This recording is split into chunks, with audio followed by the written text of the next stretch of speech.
Olá, bom dia. A Defensoria Pública do Maranhão vai dar largada num projeto bem inovador no Brasil. É que vai ser inaugurado na primeira quinzena de dezembro, o primeiro núcleo ecológico de atendimento da unidade. E é sobre isso que nós vamos conversar no programa de hoje. E quem veio conversar comigo sobre essas novidades foi o Defensor Público Geral do Maranhão, o doutor Alberto Bastos. Bom dia, doutor Alberto. Bom dia, Elda. Bom dia a todos. É um prazer estar aqui novamente. Seja muito bem-vindo. Obrigado. A gente vai sair na frente mesmo, assim, de todo mundo com esse projeto inovador, é isso? Nós iremos inaugurar na primeira quinzena de dezembro o primeiro núcleo ecológico do Brasil da Defensoria Pública Estadual. A nossa meta é promover uma construção, colocar à disposição da população uma construção sustentável, econômica e de grande alcance social. O núcleo é formado por 4 containers e placas solares. O fato de ser utilizado containers, a construção ela fica mais limpa e mais barata. Sim, sim. E colocando as placas solares, atende não só o requisito da sustentabilidade e do respeito ao meio ambiente, como também da economicidade, uma vez que ele será autossuficiente, ou seja, nós não pagaremos conta de luz. Conta de luz, né? Então, vamos lá, já temos 3 pontos aí. Atendimento mais rápido, quer dizer, porque vai funcionar um período mais rápido do que se fosse feito pelo modo tradicional, autossustentável e respeitando o meio ambiente. Só aí nós já saímos com 3 pontos de vantagem, né? Ele funciona assim, aí a gente fica em dúvida. Container é a novidade. A gente fica pensando, ele funciona igualzinho o núcleo tradicional, aquele feito de alvenaria mesmo? Sim. Todos os serviços que eu quero dizer? Sim, o nosso setor de engenharia da Defensoria Pública fez um estudo muito aprofundado. Quando você está dentro desse núcleo, você nem percebe que está dentro de um container. E é bom também destacar o seguinte, que a temperatura, depois do isolamento termoacústico feito nesse núcleo, ele fica de 2 a 3 graus mais fresco se comparado a uma construção de alvenaria. Mas a ideia que a gente tem, a princípio, é o contrário, né? Que vai ficar quente, que é um container, vai ficar mais friozinho. Exatamente. É porque se coloca um produto chamado lã de rocha e ele isola bastante o calor. Isso faz com que o núcleo na parte de dentro fique um pouco mais fresco do que uma própria construção de alvenaria. Quer dizer, ele não absorve tanto o calor externo, é isso, Exatamente. né? Tá. Com relação ao atendimento, só para lembrar, vai ser inaugurado na área do Itaquibacanga, né? Que ali já é uma área de grande atendimento, é isso? Exato, a gente quer deixar a Defensoria Pública cada vez mais próxima da população. E ali no Itaquibacanga tem um conglomerado de bairros, uma população estimada de 250 a 300 mil habitantes. Então a gente quer aproximar a instituição da população para facilitar o acesso ao serviço da instituição e também fazer com que o defensor público esteja lotado lá, propugne maiores políticas públicas para a região. É uma região que tem muitas empresas instaladas, ou seja, exerce uma predominância de atividade econômica muito grande e essa riqueza, ela na maioria das vezes, não é reinvestida naquela localidade, na comunidade. Então, eu acho que a presença da Defensoria Pública não só facilitará o acesso do cidadão aos serviços tradicionais da instituição, como também representa mais um instrumento de propugnar políticas públicas em favor da população. Eu imagino que para fazer a escolha do bairro foi feita todo um estudo. E foram esses os fatores que foram levados em conta para a instalação desse núcleo lá na área de Itaquibacanga? Sim, Elda, contando também com a mobilização da sociedade civil local. É muito importante nós destacarmos isso, porque a sociedade civil se juntou, fez uma reunião comigo e falou: Alberto, nós gostaríamos de ter um núcleo da Defensoria Pública na região do Itaquibacanga. De uma mobilização da população local. Perfeito. Então eles se dirigiram até a Defensoria Pública, eu informei das nossas limitações orçamentárias. Diante disso, eles vieram até a Assembleia Legislativa, procuraram o deputado Neto Evangelista, que acabou destinando uma emenda parlamentar para a Defensoria Pública construir esse núcleo ali na região do Itaquibacanga. Muito legal essa mobilização da sociedade lá, né? Primeiro eles procuraram o senhor, tinha uma certa restrição financeira, vamos dizer assim, e eles mesmos procuraram o deputado que poderia destinar a emenda para lá. Então ficou quase tudo acertado por conta deles? Foi quase tudo, podemos dizer isso sim. Eu acho que a grande força da Defensoria Pública é o dessa proximidade com a população. Eu acho que o que nos legitima hoje em dia é essa proximidade com a sociedade civil organizada, com os nossos assistidos. Isso nos fortalece. E encontrando também políticos sensíveis. Havendo esse Todas conjunto... as pontas têm que estar dispostas a cooperarem para a coisa funcionar, né? Exato. Sociedade, defensoria, políticos. Exato. Aí juntou tudo? Culminou com a iminente inauguração do núcleo agora na primeira quinzena de dezembro. E a gente... Esse é um processo demorado, Alberto? Quer dizer, foi um processo demorado até que todas essas partes envolvidas se dispusessem a participar e que a gente chegasse agora nesse final com a inauguração desse primeiro módulo? Eu entendo que foi até um tanto quanto rápido. A emenda ela foi destinada no final de dezembro para passar a vigorar no ano subsequente, final de dezembro do ano passado. Então, a partir do momento em que os recursos chegaram à Defensoria Pública, nós iniciamos todo um processo, não só de estudo, mas também os processos administrativos tendentes a adquirir contêineres, placas solares. Um ponto importante também desse núcleo ecológico é que a parte de construção civil foi feita por presos. Isso... Mais um ponto, já estou só contando aqui os pontos a favor desse projeto. Certo? Pois é. E ele foi feito por presos, são presos do regime semiaberto. Eles estão trabalhando desde o final de setembro, eles já concluíram a etapa de construção civil, que é a construção de muros, é mais a parte externa do núcleo. Tem essa parte também, né? Tem uma pequena parte externa, que são muros, uma pavimentação, que é necessária uma intervenção na área de construção civil. Então, isso foi muito bem feito pelos presos da unidade prisional. Isso não só representa também um aspecto de economicidade, porque a instituição paga 3/4 do salário mínimo ao preso, comparado a iniciativa privada, nós pagaríamos um valor bem maior. Bem E aqui eu quero ressaltar a qualidade do serviço e a eficiência por parte dos detentos. Isso nos surpreendeu de uma forma muito positiva. E outro ponto que eu posso levantar com relação a isso é o processo de ressocialização que está sendo realizado durante esse período, né? Perfeito, Elda. Eles passam a ter não só uma ocupação, como também se preparam para quando deixar a unidade prisional, tenham maiores condições de se ingressar no mercado de trabalho. Que é um processo complicado, demorado, essa ressocialização, mas aí desse jeito já fica um pouquinho mais fácil. Mas nós vamos fazer um rápido intervalo aqui na nossa conversa, mas a gente volta já para continuar falando sobre essa inovação. Um minutinho só, eu volto já.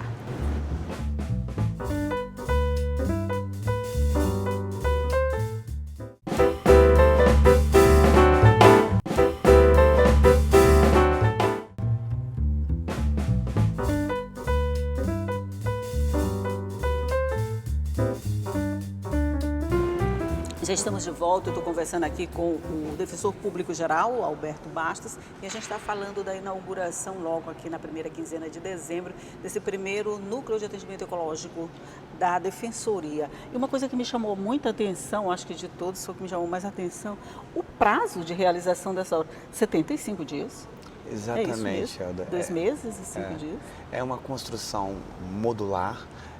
Você adquire os contêineres, eles são adaptados, então ele é muito mais rápido se comparado a uma construção de alvenaria, e o custo também. Para você terem uma ideia, o custo utilizado por contêineres equivale a 70% mais barato do que se fosse uma construção tradicional. Então, a economicidade, a rapidez e gerando menos sujeira são pontos que são bem positivos para que a gente possa expandir cada vez mais a Defensoria Pública por meio de um modelo econômico, sustentável e de grande alcance social. A sujeira, nesse caso, ela é bem reduzida, porque as placas já vêm prontas, é isso, né? É como se fosse casa de madeira para ser instalada. Eu tenho uma experiênciazinha nessa área. Você prepara aquela área e eles vêm só instalam como se fosse a casa de madeira, é isso? Exato. Eles colocam a fundação, que é chamada sapatas, não se precisa, até por uma questão de redução de custos, nosso setor de engenharia preferiu não colocar toda uma fundação de cimento, mas colocou pedaços de concreto, que ele chama de sapatas, para que se possa colocar o container em cima. E quando o container é colocado, se coloca paredes de drywall por dentro, que também é mais um mecanismo de isolamento de calor. Então a gente, quando se está dentro, mais uma vez a gente repete, quando se está dentro de uma unidade modular dessa, não se percebe que está dentro de um container. Né? A partir dessa experiência, vocês já pensam na possibilidade de expandir esse modelo para outros lugares que precisam também? Sim, Helder, esse é o grande desafio hoje da Defensoria Pública. Ela está presente em apenas 30% das comarcas. É muito pouco, né, doutor? De 112 comarcas, nós estamos em 39. E a gente precisa crescer, a gente precisa levar o acesso a direitos, o acesso à justiça à população mais necessitada do interior do Estado. Então nós conseguimos aí 9 emendas parlamentares federais, que culminará na construção de 5 núcleos ecológicos no interior do Estado. 5 mais, 5 mais, exatamente. A gente conseguiu descontingenciamento agora desses recursos, são recursos oriundos de emendas parlamentares federais, portanto, são impositivos, mas existe uma burocracia muito grande para haver essa liberação de recursos. É necessário que o Ministério da Justiça aprove o projeto, houve essa aprovação, nós já assinamos o convênio com o Ministério da Justiça, os valores já foram empenhados e agora é aguardar a chegada dos recursos para que a gente possa iniciar a execução de obras e aí levar também esse modelo sustentável para o interior do Estado. Muito prático, muito prático. Já estão escolhidas comarcas onde vão funcionar? Todas obedecem o quê? A maior quantidade de pessoas a serem atingidas, os bairros mais populosos. Quais são os critérios que tem que preencher para receber uma inovação dessa? De acordo com a lei que rege a Defensoria Pública, nós temos que priorizar aqueles locais de maior adensamento populacional e menor índice de desenvolvimento humano. Então nós fizemos um estudo em que combina os dois fatores, os dois gráficos, e aí a gente tem uma lista de prioridades. O nosso setor de planejamento, ele faz esse mapeamento. E a ideia é que a gente consiga construir já no ano que vem nas cidades de Cururupu, no interior do Maranhão, na cidade de Parnarama, que são colinas também. Então são locais que a gente entende que são prioritários pelo adensamento populacional e o índice de desenvolvimento humano. Quando é instalado, por exemplo, assim, vamos lá, em Parnarama, ele consegue atender os municípios ali ao redor também? Ou não sei bem como é que funciona a defensoria, ou ela é específica para aquela comarca só e pronto? Ele é específico em regra para aquela comarca, mas existem algumas comarcas que têm termos, ou seja, são municípios, mas não são sede de fóruns. Então, essas cidades também são abrangidas pelo atendimento da Defensoria Pública. Quer dizer, depende de cada caso, né? De onde vai ser instalado, mais ou menos. Perfeito. O atendimento aqui começa daqui a uns 15 dias, mais ou menos, quando foi inaugurado. Qual a expectativa de vocês com a reação da população a essa inovação? Eles estão bem entusiasmados. Nós fizemos uma audiência pública. Tão logo iniciamos a obra, fizemos uma audiência pública com a comunidade local, para dar um retorno a um pleito que eles fizeram anteriormente. Né? Então a gente foi prestar contas e lá nós tiramos todas as dúvidas. E eles ficaram muito entusiasmados e orgulhosos por saberem que o primeiro núcleo ecológico do Brasil vai ser na região em que eles moram, em que eles residem. Mesmo, né? Eles estão bem entusiasmados e eu sempre falo com eles o seguinte: defensoria e comunidade é uma simbiose. Um precisa muito do outro. Então, havendo essa parceria, quem vai ganhar é a sociedade. Com toda certeza. Todos os serviços que são oferecidos na unidade, vamos dizer, oficial, tradicional, vão ser oferecidos lá também? A ideia é essa, Elda. A gente tem muita preocupação com o volume da demanda que chegará. Então, nesse início, nós iremos priorizar o diagnóstico das principais demandas. A gente já supõe que a área de família, que sempre foi muito demandada maior, né? na instituição. Aí não importa a área também, né? Onde está o núcleo, né? Exato. A gente quer disponibilizar todos os serviços de uma unidade, como por exemplo aqui no centro, à população, porque isso significa facilitar o acesso à justiça, facilitar o acesso a direitos e fortalece a cidadania. Doutor Paz, eu diria que com trabalhos como esse, com essa inovação de facilitar o acesso da população, oferecer mais serviços, a possibilidade de formação de políticas públicas, a Defensoria está chegando mais perto da população? Ela está cumprindo aquele papel que a gente imagina que é o papel da Defensoria? Eu acho que sim, Alda. Nos locais onde tem defensoria pública, a gente tem trabalhado fortemente nessa aproximação com a população. Nós recentemente fizemos um curso de Educação em Direitos, que foi a primeira turma de defensores populares. Defensores e defensoras populares. São lideranças comunitárias em que por 3 meses foram destinatárias de aula por defensores públicos dentro da própria instituição, capacitando-as em direitos das mais diversas áreas.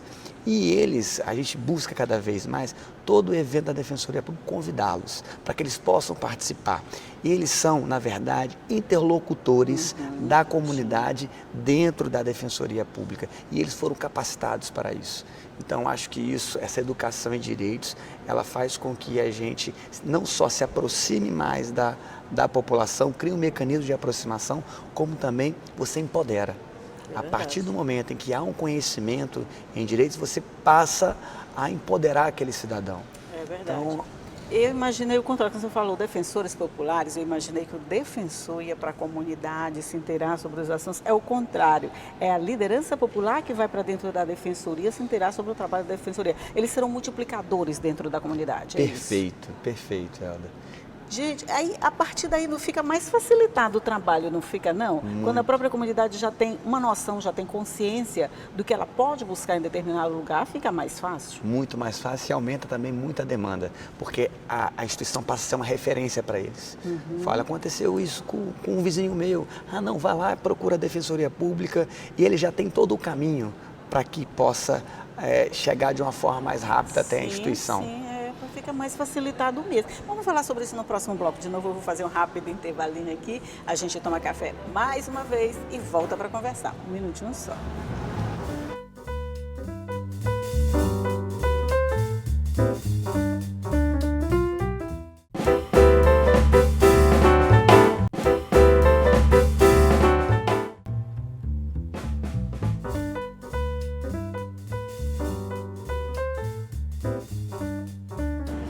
Já estamos de volta conversando aqui sobre os trabalhos da Defensoria e as inovações que estão sendo implantadas. A gente já falou do núcleo ecológico, né, dessa participação popular mais efetiva, vamos dizer assim. A participação popular a gente já fala sempre, mas quando essa formação assim quase oficial já fica bem melhor. Mas tem também a Defensoria pelo Esporte. O que é exatamente esse projeto, doutor Alberto? A gente entende que o esporte é uma ferramenta poderosíssima de inclusão social e de prevenção à violência. E a gente percebe que as comunidades, principalmente as mais carentes, as crianças e adolescentes ficam bastante ociosas. Não tem práticas esportivas, são poucas as iniciativas. Então, a Defensoria Pública, como propugnadora de políticas públicas, buscou uma articulação com vários órgãos. E aqui eu destaco a Secretaria Municipal de Esportes, que hoje é gerenciada pelo Romeu Amin. Nós firmamos também, incluímos nessa parceria a Secretaria Estadual de Administração Penitenciária, o Dr. Murilo, e também o Lívio, que é da Agência Metropolitana. Como o projeto, a ideia do projeto é estabelecer atividades esportivas em comunidades carentes. A Secretaria Municipal disponibiliza professores de educação física. A agência executiva, ela constrói as quadras e as quadras já estão todas concluídas. E, por fim, os presos colaboram para a prevenção à violência. Em que sentido? Porque são os presos, porque os presos, eles elaboram os coletes, eles fazem as vestimentas, o fardamento das crianças, dos alunos. Então, a gente articulou todos esses órgãos para que as crianças tivessem acesso ao esporte. Somado a isso, a Defensoria Pública, ela vai se aproximar dessas 7 comunidades, porque inicialmente são 7 comunidades. Aproximando, levando toda a nossa equipe técnica, assistente social, psicólogo e defensores. e voltado para a área da criança e adolescente. Já estão definidos os locais onde vai acontecer esse projeto? Sim, são 7 locais. 7. 7. Talvez não me recorde de todos, mas da Sim, maioria. sim. Coquilho, São Francisco, Vila Luizão, Itaquibacanga. Tem mais uns 2 que eu não estou me recordando neste momento, mas são locais de grande adensamento populacional e um pequeno índice de desenvolvimento humano. Certo, e precisa dessa intervenção mais intensiva, vamos dizer assim, para fazer a recuperação desses índices. Eu notei uma coisa, quase todos os projetos de vocês têm a participação de detentos. Isso faz parte de uma filosofia de ressocialização? Como é que isso funciona para vocês? Perfeito, Elda. Isso aí é uma prioridade nossa. Eu acho que uma grande ferramenta de prevenção à violência é a ressocialização, é você facilitar o acesso de presos no mercado de trabalho no momento em que ele sair da unidade prisional. E esse tipo de parceria é uma responsabilidade que nós temos, que a Defensoria Pública tem, é se preocupar com o mais vulnerável, se preocupar com a pessoa que está em situação de cárcere, ela está em situação de vulnerabilidade. Às vezes a família já abandonou, então a gente tem buscado cada vez mais dispor de instrumentos que facilite a inserção social dos presos. É verdade. Assim, só para não dizer que eu estou falando só de flores, vamos falar um pouquinho de coisas assim. O senhor falou aí no começo que apenas 30% das comarcas têm a atuação da Defensoria Pública. O que está faltando? Assim, a gente tem a possibilidade não sei se em curto, mas talvez em médio prazo, abranger um número maior de comarcas com a participação, com a presença da Defensoria? Temos boas perspectivas, especialmente no que tange aos resultados do orçamento participativo, um programa do Poder Executivo Estadual em que ele se dirige no caso, se dirigiu a 35 cidades do estado do Maranhão e neste momento o estado pergunta, os representantes do estado perguntam qual seria a área prioritária para se investir. E o resultado desse projeto foi que o estado foi dividido em 22 regiões, a Defensoria se sagrou vencedora em 15 regiões. Então, demonstra que a população tem pleiteado cada vez mais a Defensoria Pública, a presença da instituição. Isso, é verdade. Antes a gente falava da Defensoria Pública como uma coisa assim, meio distante, que não atuava, mas de um tempo para cá, a recuperação, eu não digo a recuperação, mas eu digo assim, a visibilidade maior da marca, do trabalho da Defensoria, tem já dado os resultados que se espera, né? Perfeito, Elda. A gente acha que precisa evoluir e avançar mais, sim, porém claro. a gente entende que realmente houve uma evolução significativa, especialmente por essa aproximação com a população, com a sociedade civil organizada, com os assistidos. Eu acho que essa aproximação trouxe os resultados. Aproximação e atuação eficiente. Não adianta disponibilizar, não adianta só chegar lá e não fazer, chegar e não dar um retorno adequado, um retorno rápido. A gente tem buscado cada vez mais, Elda, solucionar extrajudicialmente, sem a necessidade de ingressar com uma ação judicial. Só para se ter uma ideia, a famosa conciliação. Exatamente, só no último ano nós chegamos a 6.500 conciliações, 6.500 resoluções de casos. Isso significa... Sem judicialização. Sem judicializar. Ai, que bom. Isso significa um número superior a 500 por mês.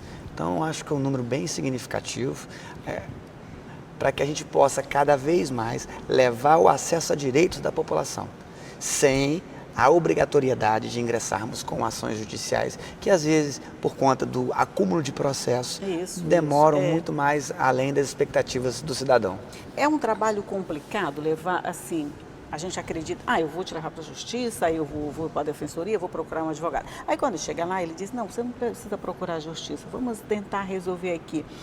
A pessoa de primeira, ela aceita? Ou ela acredita que só a justiça vai resolver aquilo, ela prefere uma judicialização? Como é que é feito o trabalho de convencimento dessas pessoas que chegam lá, doutor Alberto? Não é fácil, tem que fazer uma sensibilidade realmente, explicar que esse é o caminho mais rápido, e aí depois das orientações que o defensor público ou algum servidor da instituição passa para esse assistido, ele começa a se conscientizar. Alguns no início ficam um pouco incrédulos, mas depois, quando vem o resultado da resolução, eles ficam extremamente satisfeitos. E é mais rápido, né? Muito mais rápido. Muito mais rápido, né? Rápido, fácil, resolvido entre eles. Exatamente. Isso é que é bom. Olha, para mim só resta dizer para vocês parabéns pelo trabalho que está sendo realizado e que venham outros núcleos ecológicos, que venham mais programas como esse para melhorar a vida da população. Acho que quando melhora a vida, a qualidade de vida da população, já está se fazendo boa parte do serviço que se deve fazer, né? Obrigado, Elda, pelo reconhecimento. Esse realmente é o nosso ônus, né? É cada vez mais estar próximo da população e ser uma instituição eficiente e resolutiva. Então, sempre que tiver coisas boas assim para anunciar, pode vir aqui. A gente toma café e conversa sobre isso. Adoro notícia boa de manhã cedo. É sempre um prazer estar aqui contigo, é sempre muito agradável. Obrigada, doutor Alberto Bastos. Bom dia para o senhor. Bom dia para você também aí do outro lado que está nos assistindo, mas que sabe que essa conversa depois você pode acessar a hora que você quiser, porque ela fica disponível no nosso site, no al.ma.leg.br/TV. Está lá toda a nossa grade prontinha, cheia de conteúdo bem bacana para você. E todo dia eu tô aqui, tá? 8h30 da manhã. Tchau.